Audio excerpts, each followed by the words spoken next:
Here we are with a 2004 Toyota Tacoma. This truck has some custom work done to it. It has a custom turbocharger that's been added to it.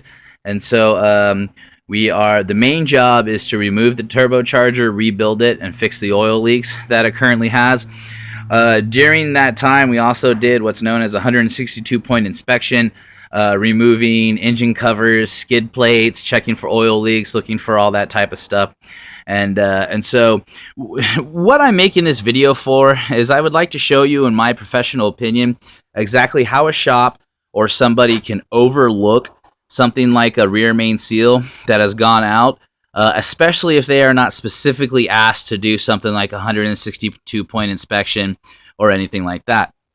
So how I found this oil leak concerning the rear main seal is I originally was searching for an oil leak concerning the turbocharger. And so what I had done is I had introduced ultraviolet dye into the system, and I drove the vehicle for about, I think it was like 30 miles. Plus, I allowed the vehicle to idle for a while, and so in doing so, I allowed the oil to get all through the system. And then I took an ultraviolet light, and I started, pointing the light, at places on the engine, basically looking for anywhere where I could find ultraviolet dye that had leaked out. Obviously, there weren't any leaks up top, so we went underneath. Now, one of the things that I found, even before I did my 162-point inspection, was I had noticed that on the transmission pan we had some discoloration right here, you see, right here and right here. Okay, and that led me to look at the transmission filler tube. This is also where the dipstick is to check for transmission oil level. And so, honestly, just from knowledge and expertise, I know that there shouldn't be any oil. And you can kind of see some of the discoloration in oil by itself. That's because it still has my dye in it. And so I followed this leak all the way up to, as you can see, right there. Now, right in here is where my starter is at, and that's where most of the oil is coming out of. It's easier for it to come out of there when it's leaking out of rear main seal. It might get all over the flywheel and get spun all around inside of there and get splattered out of there. So then I followed that leak, and that's when I ended up. So what I did next was I removed my skid plate. You see right here, there is supposed to be a skid plate, and I'll show you that skid plate.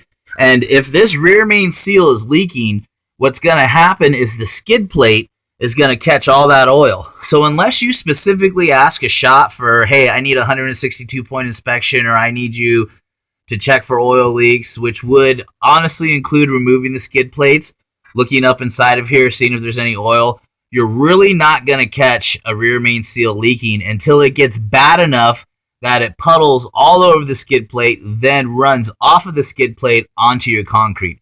And so that's how I believe a shop or anybody could miss something like a rear main seal leaking. Okay, and again, there you go. There's all your oil. And you can see the main spot where it's leaking out of. Now, a rear main seal is a seal that sits in between the engine block and the transmission.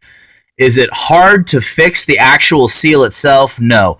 The actual seal itself is a piece of rubber that just basically taps inside of there, part of the crankshaft, so to speak. To get to the seal, though, is a lot of work, okay? The first thing that has to be remedied is the drive shaft. Right? The first thing that has to come out is going to be the drive shaft. So the drive shaft has to be uninstalled.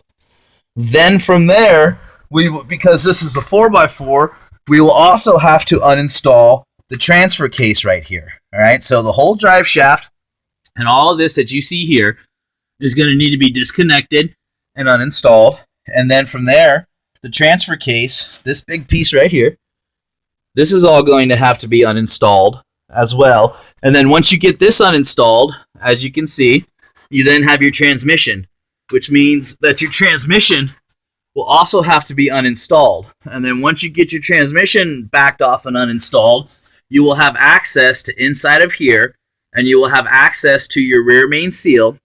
And you'll have to, once you get the transmission uninstalled, you'll have to remove the flywheel and also the torque converter, and then you'll be at your rear main seal, and you can change your rear main seal, and you can fix the oil leak.